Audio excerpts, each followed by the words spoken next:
Hello everyone, Sandy here. Welcome to my YouTube channel. Today I am doing an album share of a custom album, wedding album that I did. Finished it up several weeks ago, and before I pack it up and ship it on its way, I wanted to share with you this album. I do not have a tutorial on this specific album. However, there is a tutorial which I will link below in the description on how to make this exact album in a different paper. I have did a tutorial using different wedding papers, Prima papers. They weren't wedding papers, but I made it into a wedding album, and I sold that one. And so then this is a custom order for someone in California, and I used the Stamperia roses and lace paper that I ordered from Country Craft Creations. However, it's no longer available, but you can make this album following my tutorial that I did. I designed this album, and you can follow the tutorial and use any wedding paper collection that you want to create a beautiful wedding album or anniversary album. You can even use this album design for a Christmas album, a special holiday, a birthday, a family album, a vacation album. It would work really well for any theme that you need to use for an album. So I'm going to zoom out. This is really big, so it's going to be hard to show. It is a 12 by 12 album, but I want to zoom out and go ahead and show you the different things and pages that I did. So here's the cover of the album. I used a lot of different lace because it's a wedding album.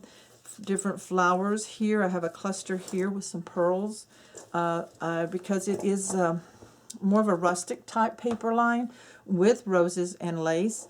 I did add some burlap back here that I frayed out. Some more of the lace, more of the different roses, hearts.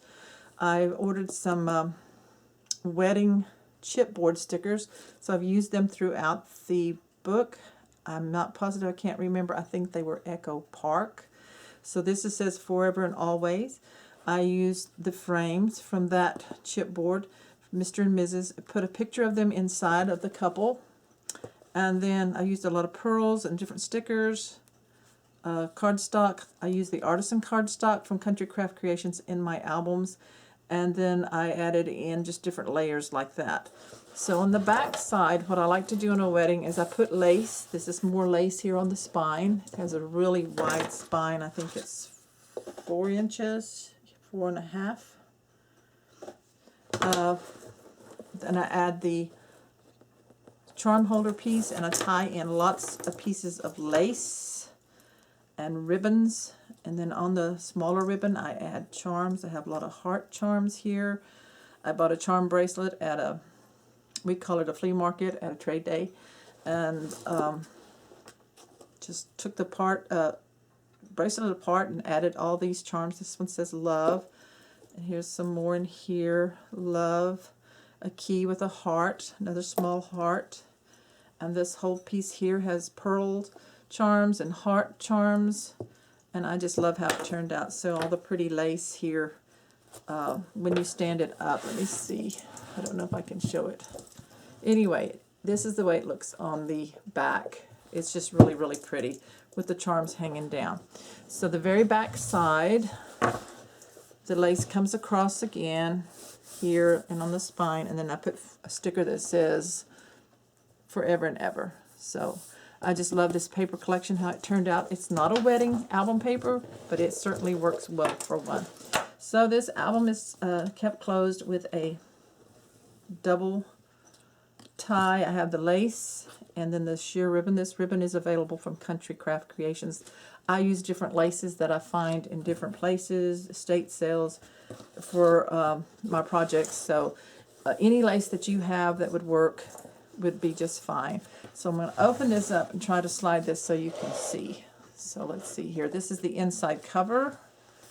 I'm going to have to move some of my tools and things so this can lay down here on the side so we can still see this. We're focused on this one right here. So this is the inside cover. It is a waterfall set. This is a flap that lifts up that has a pocket. I added some tags. This is a graphic 45 tags. And I like to put in lots of photo mats in different sizes so the bride can put these where she needs them. She can leave them tucked in the pocket with the photos added, or she can attach them into the album on pages that I have left blank. This is a big piece of the lace that I glued on, more lace trim on top, and some roses and some of the ribbon, the artist seam binding ribbon that you can order from Country Craft Creations, and then you can just crinkle it up with water and let it dry and then tie it into a bow. So this one's going to be a little different here. This flips up, so it is plain here at the top. This lace look comes on the paper, so this is the paper. This is all left blank. Photos can be mounted here. This is blank as well. And then this flips down. Let me raise this up. Can we see this bottom one or not?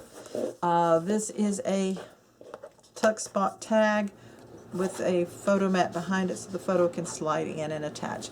So in the center here is a waterfall. It's a very large waterfall. It will hold 5 by 7 photos.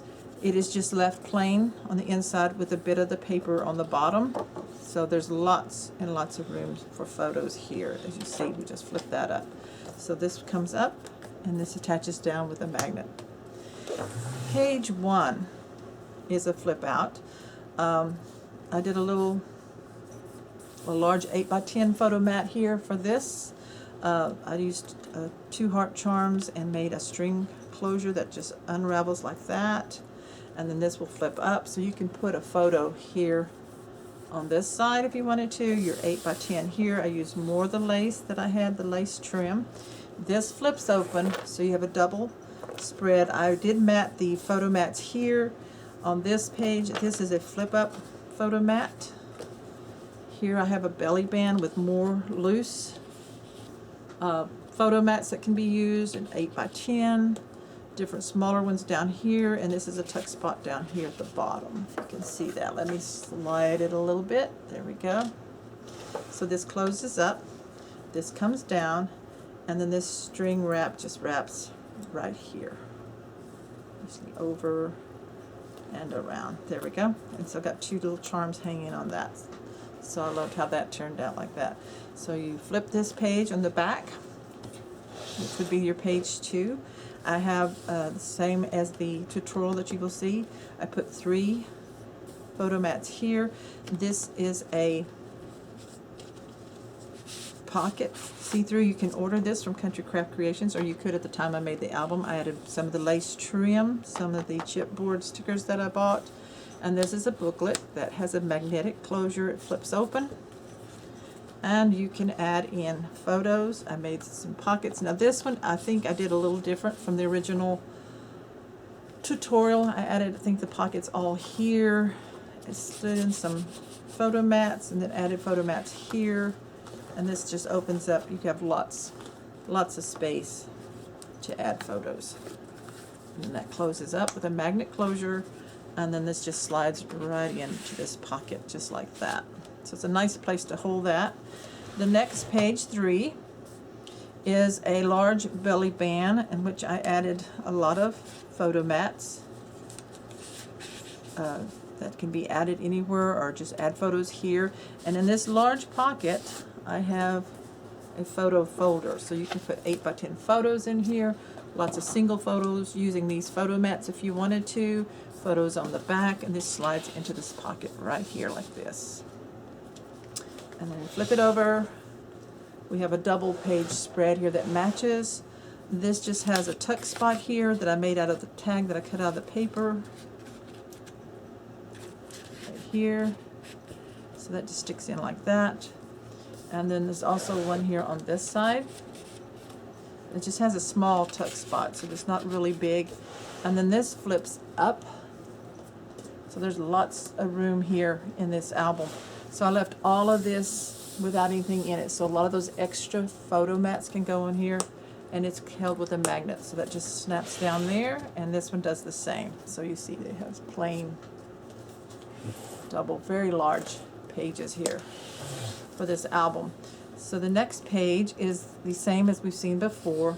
A large belly band here with extra photo mats tucked in different places, a tag, and back here another one of those large photo mat booklets that can be used for 8 by 10 photos or several small photos using the photo mats that are available. So this page here has a double door, gatefold door. I have photo mats here. I added a little clip here, metal clip. And some of the stickers I had extra: bouquet toss, ring exchange, and first kiss. I just left attached, so these can be peeled off and put where the bride wants to put them. So that's an added feature there. And then this is some of the crinkled seam binding ribbon. Just untie this. Has the grommet eyelet closure here, holes for this. So this opens up like this, so you have places for photos here, photos here. You have a large photo mat here that you could put an 8x10 or a couple of smaller photos, and then this pulls out. Now this is an add-on I did not do in the original tutorial. It's really easy. You just mat this, your cardstock down just on 3 sides, 2 sides and the bottom, and leave this open. Create a mat that will fit in it. You see here, I rounded the corners. I scored it here and folded it over, and then added a magnet so that when you bring it in, it attaches down. So there's magnets underneath this mat of printed paper against the photo mat. So that holds it in place like that, and then it just lifts up. So that's another good place for lots of photos in there. So this would make a really pretty baby album if you wanted to use one of your favorite baby paper collections and make a big baby album, a 12x12 baby album. So as always, as a country craft designer, my tutorials are free. They're on YouTube. The links to them are in the Scrapbookers of Country Craft Creation on Facebook, but you can always find my tutorials free here on my YouTube channel. So then this one flips up. This is the last page. It has another tuck spot here. I put a couple of photo mats in there. And then you see this pretty ribbon here. You just untie this right here. Make sure I didn't pull it into a knot. We wanted to untie it. Open it up. So this is another double fold out. So this folds out here. So you've got all of this space for photos. And I put a special pocket here, always and forever, with some of the lace, some of the canvas burlap, lots of tags. I stuck lots of tags in this pocket so they can be mounted here and throughout the book. And I did incorporate, because of the rustic look of the paper, brads into this. So this makes it really pretty this way. This one got turned upside down. I'm going to have to fix that. I don't know how that happened. And then the last is the inside back covers. So again, we have the waterfall flap. We have the pocket here with extra photo mats. I made a large tag with a graphic 45 tag that slides in. We have brads here, the flowers, happily ever after. And again, this lifts up so that you have this big flap at the top. And then you have this another pocket here with some tags and more photo mats in here. This comes down. Let me see if I can slide this some more. So this is a flap here with a belly band, so I have more photo mats here. And then of course you've got the 5x7 waterfalls here on the back for lots of photos. And then I didn't show you that each of these page sets, there's 4 of them, have a large pull out. You pull this out, so you have a place for more photos here and on the back, and this you have one in each page sets. There's a pocket there, a side pocket, and these fold in, and each one has a tab with a brad that you can pull out. Okay, so that is my wedding album I made for a friend's granddaughter. Custom orders, so I'll be boxing this up and having it ready to ship out after I fix that one brad. So thank you so much for watching. Again, the link to the original tutorial in a different paper will be in my description down below, so check that out. Just click on it. There's also a PDF file cutting guide, and except for the few changes, they're pretty minimal in here. You can adapt and add anything you want. So thank you so much for watching. Have a great day. Bye-bye.